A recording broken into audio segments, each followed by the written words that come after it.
Narrator. You call your mom or dad and you ask how their day was. The answer is almost always the same, isn't it? Oh, it was a good day, dear. Quiet. I watched a bit of television, read the paper. Everything is just fine.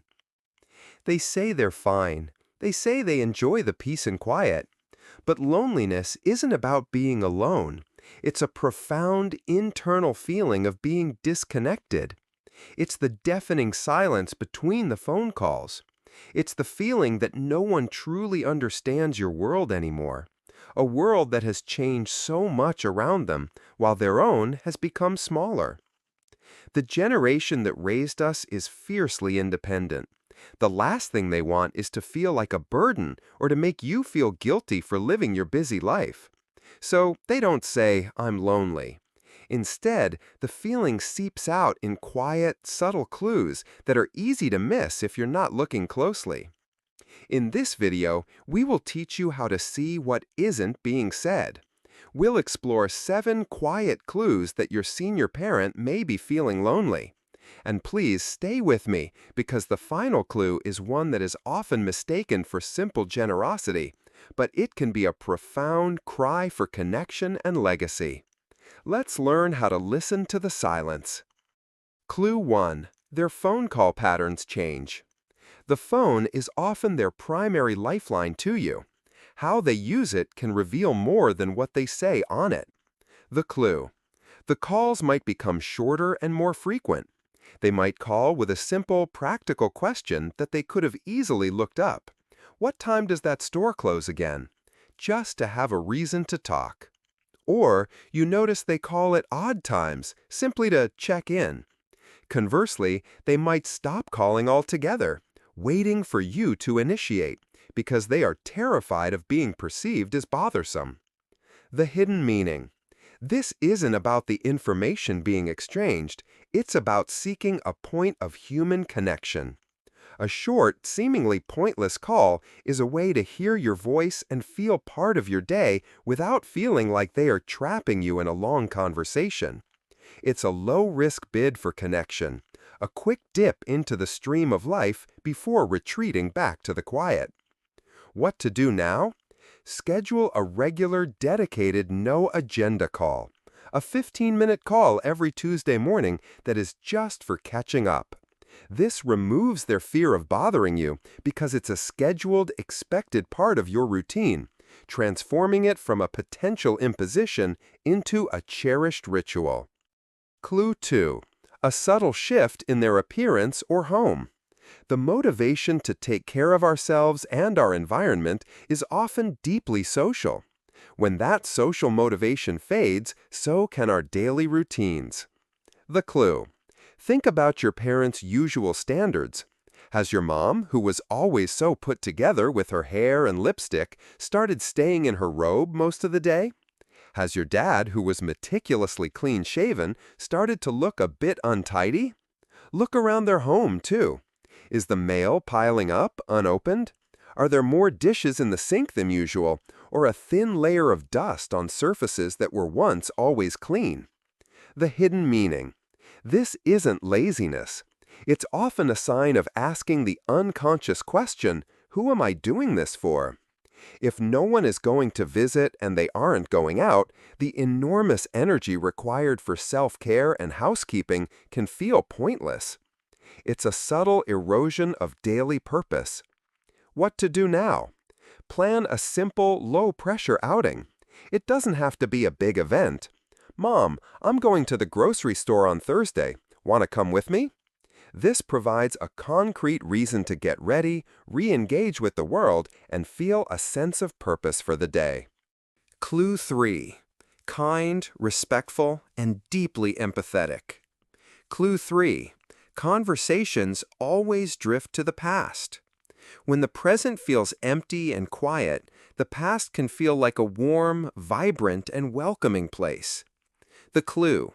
You find that no matter what you're talking about, the conversation eventually loops back to stories from their childhood, their early marriage, or when you were a kid.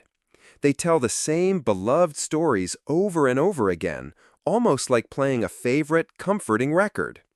The hidden meaning. They are not just reminiscing, they are seeking refuge. They are retreating to a time when their life was full of connection, purpose, and social activity. It's a place where they still felt deeply relevant and connected to others. The stories are their way of bringing those feelings of vitality and importance into a quiet present. What to do now? Lean into it. Instead of just passively listening, engage with curiosity. Ask a new question about an old story. Dad, you always tell that story about your first car. What did it smell like inside? This shows you're not just enduring the story, you're reliving it with them, validating its importance. Better yet, ask them to teach you something from their past, a family recipe, how to fix something simple.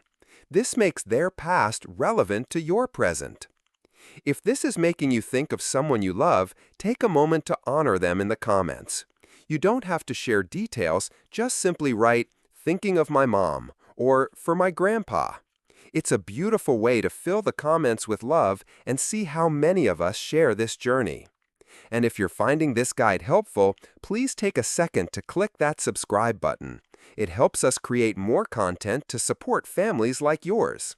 Okay, let's continue. Clue 4. Changes in their eating habits. For many, meals are social rituals.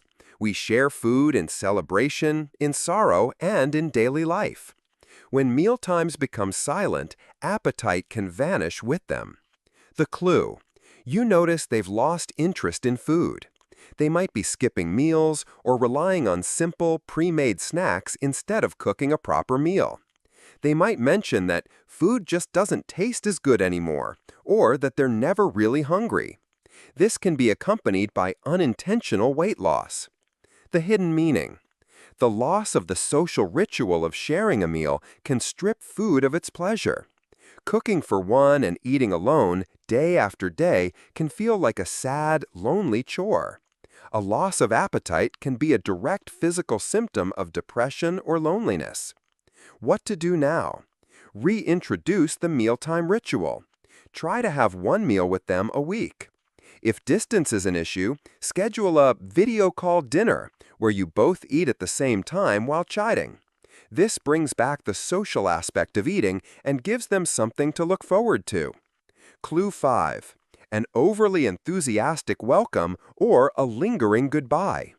How your visit begins and ends can be a window into their emotional state for the entire week.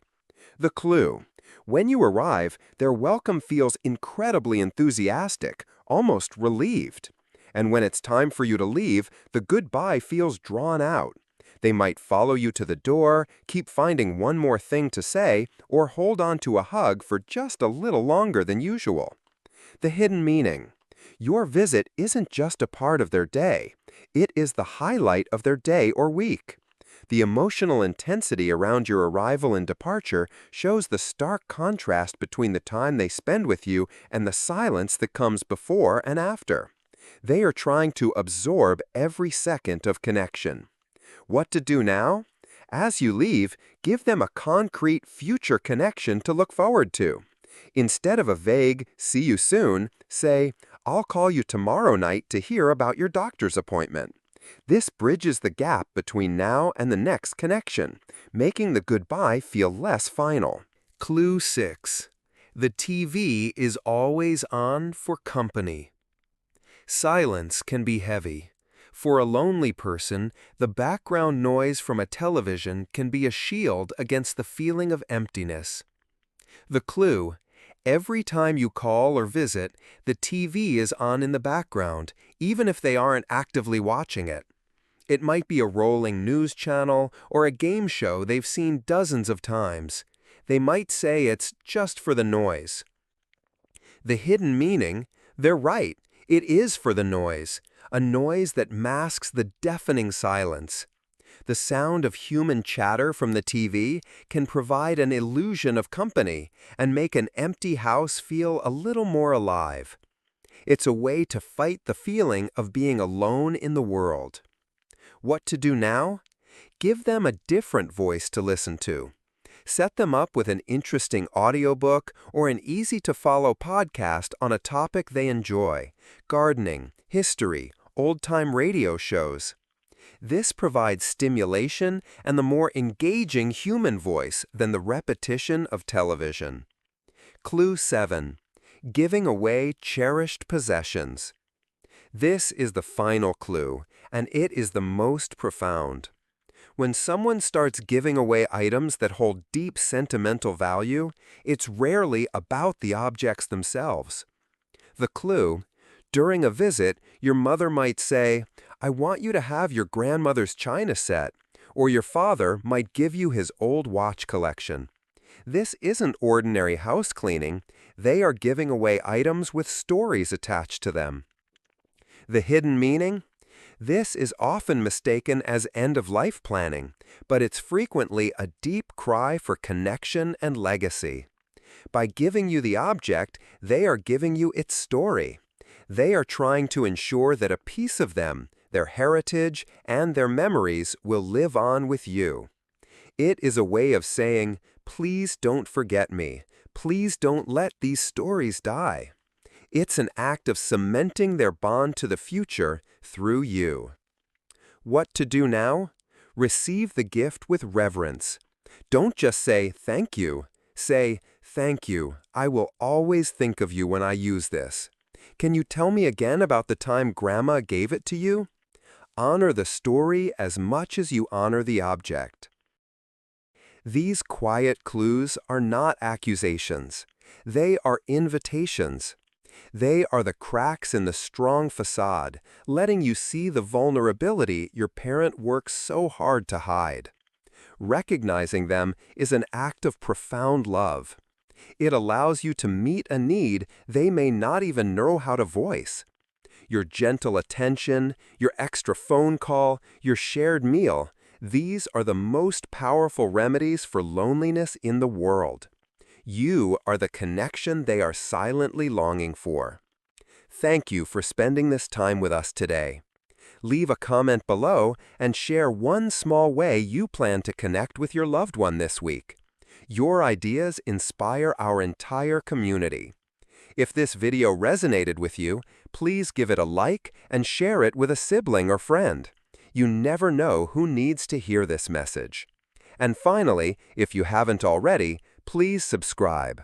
Join our community as we navigate how to care for the people who first cared for us. Thanks for watching. Go make that call.